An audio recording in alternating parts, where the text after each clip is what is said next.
Does the channel provide value? Focus on the foundation. I am a travel vlogger. It's always about communication. Build those partnerships. What are the problems that you solve for your clients? Just being ahead on the technological side of things. Leading an organization. You not only want to survive, but you want to thrive.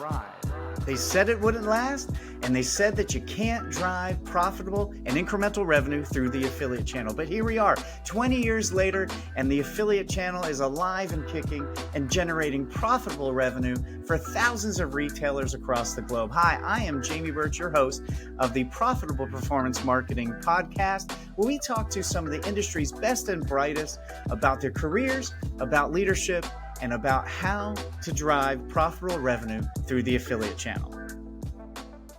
Hey, everyone. Welcome to the Profitable Performance Marketing Podcast. My name is Jamie Birch.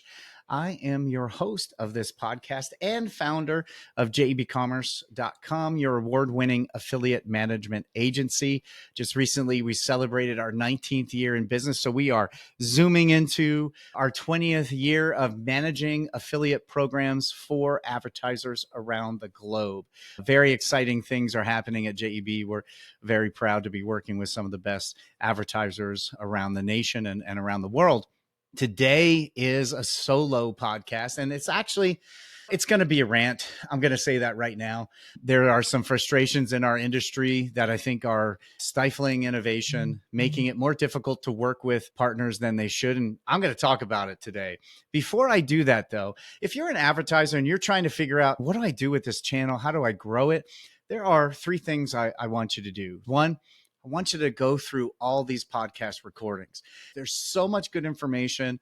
We don't hold back. We share all that with you in these podcasts. And then go to our blog and go back. There are thousands of articles over that 19 years. Many of them are still quite relevant. There's a lot of resources, ebooks, and things within that blog. Go check that out. And I want you to go to our YouTube channel. Go check out our YouTube channel. We do a lot and have done a lot of video over there with the intention of educating our community and you, the advertiser, on how to grow your program and do it profitably. Let's add a fourth one. Email us at gethelp@JEBCommerce.com. We would love to spend a half hour with you just figuring out what's going on with your program and helping you figure out what to do next. So definitely use those four resources if you want to grow your program, and check out JEBCommerce.com/elements. It's where we outline our services. Each package is clearly listed of what it costs and what service you get with that, what resources are deployed on your program. So you have full transparency in what you're getting. So that's JEBCommerce.com/elements. So go check those things out. Now, today, we're going to talk about something. If you sense a little edge in my voice today, it's late. I've been working on a new project and man, I'm frustrated. I think there are a couple things that advertisers and networks are doing that are making it difficult for affiliates, new affiliates specifically, to innovate, to try new things, and to get out there. So where's this come from, Jamie? Well, good question, listener. When we are working with our staff at JEB Commerce, we manage affiliate programs for some of the best and most well-respected brands around the country, and a lot of new brands looking to become that. We work with every one of our assistant affiliate managers, our senior affiliate managers, and our directors.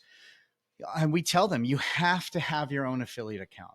Go to all the networks, join those affiliate programs, create accounts at all those networks, and really get to an understanding of what your affiliates have to deal with when they're going through their day-to-day, how they find new advertisers, how they work with them, how they grab links, what reporting is available to them, what that looks like. And then actually go build a website. Find something you're passionate about and build a website around that, and then go and try to make $1, try to convert a sale. This is partnership marketing. And if you're an advertiser listening and you're not viewing your channel as a partnership, you think it's a channel, you put it out there and it's going to grow on its own, really want you to go through this podcast episodes and go through our blog, type in partnership, do a search. You're going to find that partnerships don't exist just because they're there. You have to be intentional with that. And one of the big things in a partnership that make it successful is empathy, understanding each other, not just hearing, but really being able to put yourself in the other's shoes.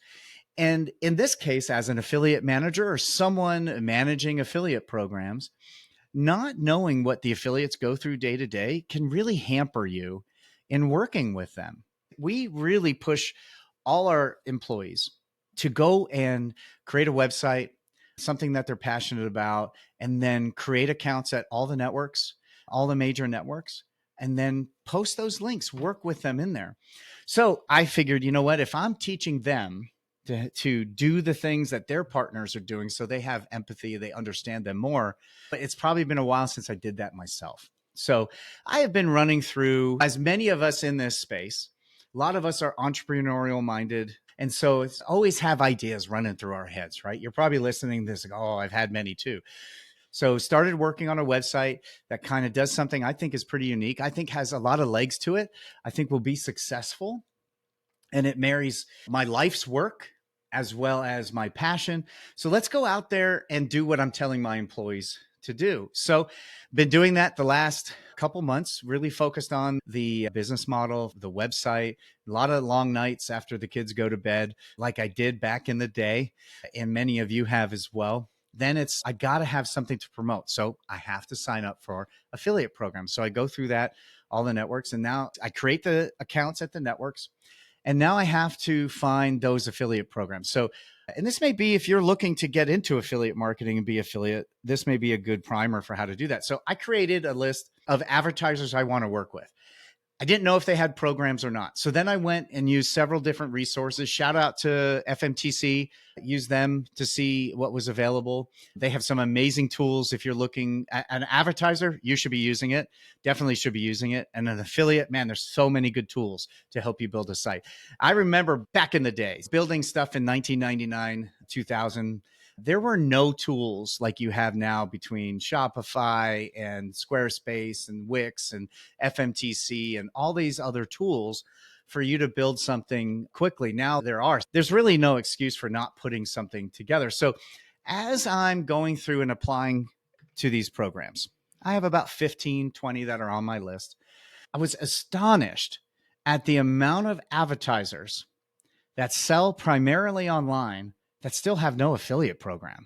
When we're talking about how is the channel going to grow, there is a ton of advertisers that haven't discovered affiliate marketing yet.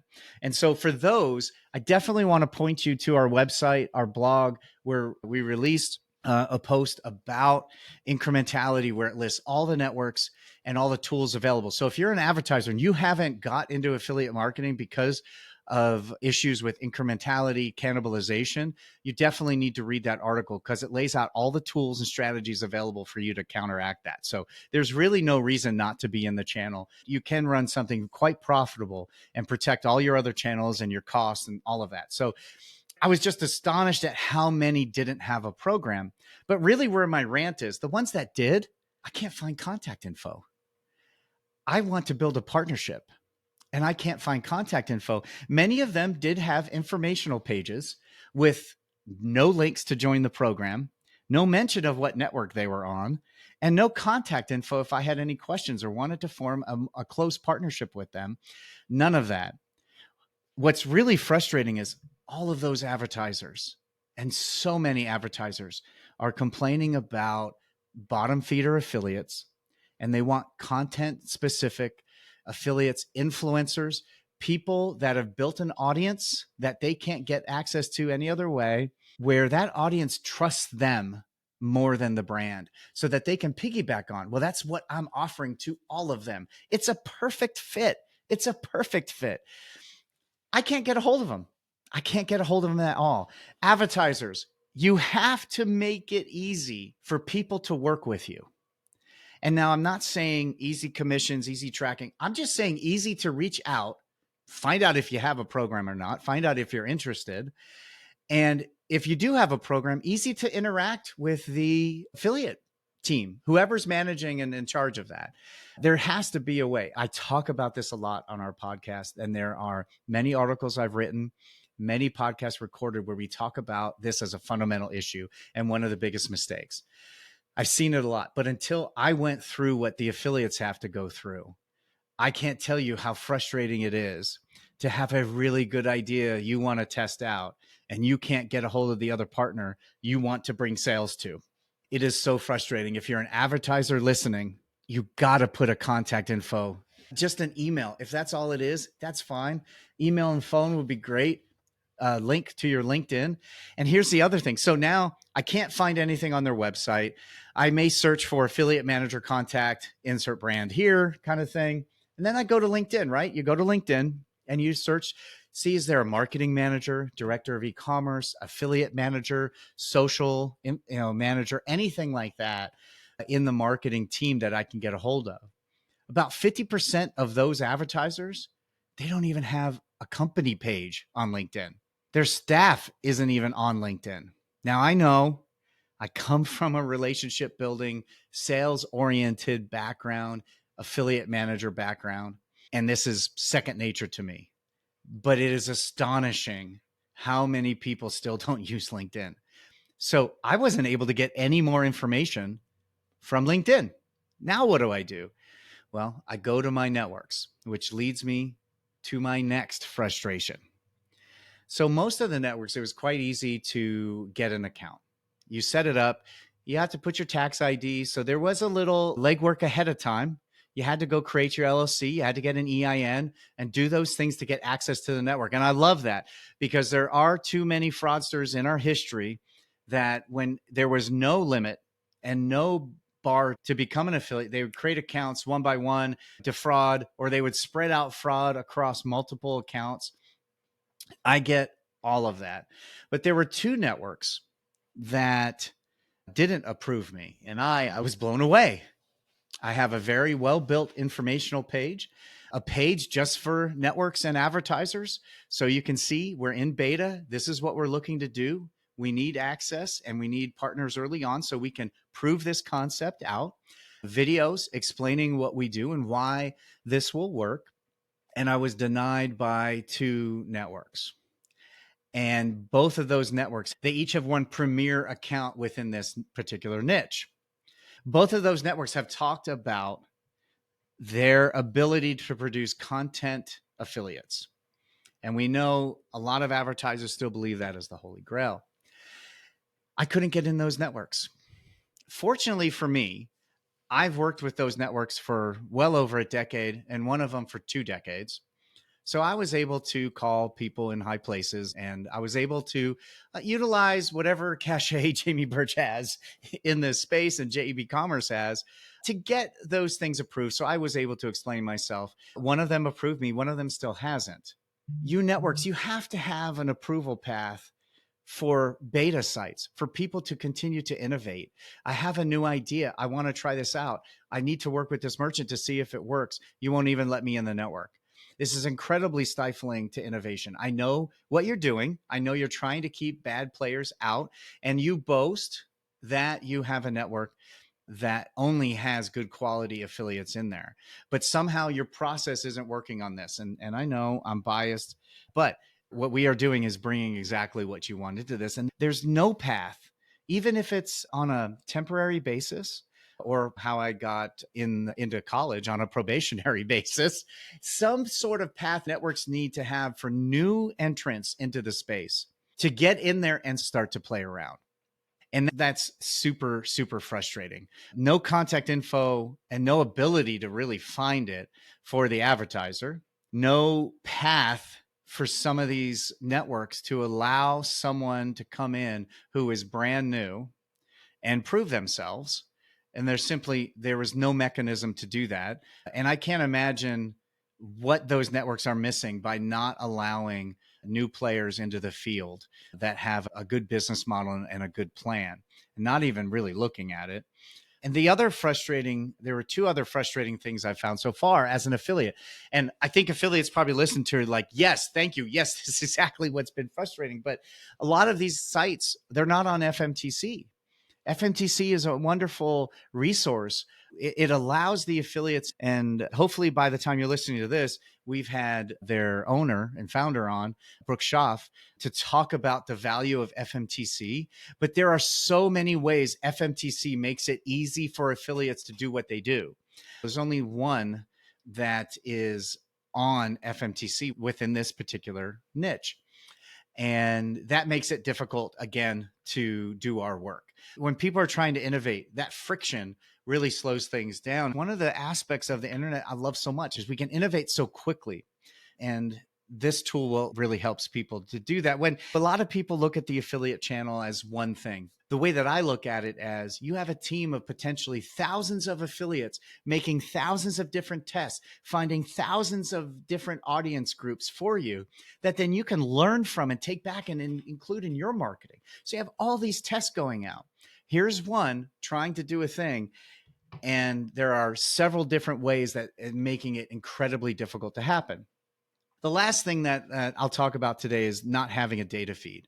So many advertisers are not loading up their list of products into the affiliate network, and they're not making that available within FMTC as well. And that really stifles innovation. Having that product information makes it easy for the affiliates to showcase the individual product to the individual consumer at the time that they're looking for it. So not having that data really makes it frustrating. So what do we do about it? Advertisers, put an affiliate page up, tell people who to go to work with. Just do that. Who should we work with if we're interested in working together? And if you're an advertiser and you're really trying to find content affiliates and you want influencers and you want unique top of funnel affiliates and we can't get a hold of you, you're not going to find any success. You're just not going to find success. Make sure it's easy to get a hold of you. You may be worried I'll be inundated with emails. Well, we all get inundated with spam, but there are many tools make it very easy. There's just no excuse. Get your contact info out there. If you're working with an agency, include theirs. Agencies, if you're not including that in your agreement with your clients, you need to be doing that. Get that contact info in there. And networks, if you make it difficult and you have more in-depth approval process for affiliates to get into your network, you should provide a probationary path for people in beta to get in and get access and try things. You should give them a route to do that. And right now there are 2 or 3 who do not do that. Advertisers, get that product feed in your network and get that integrated with FMTC. And for those advertisers, you don't have a program. It's time to look at it again. You have to look at it again. There's so much technology that you just have to look at this again. So anyway, I'm done with my rant. I feel better now. I hope you feel better. Do you feel? I feel better. I feel better. Hopefully we all learn from this. I know I did. It can be really difficult for affiliates to get their job done out there. And as an industry, we can do better. Anyway, thank you for listening to me pontificate and spout off today. I hope this helps. I hope if you're an advertiser network, you really take this to heart. And for those of you in the space, those working on the affiliate management side, it's time to go out, build a website, create those accounts, learn what your affiliates go through. I know it'll make me a better manager now as well. So anyway, if you have other ideas for us to talk about, email me at gethelp@jbcommerce.com.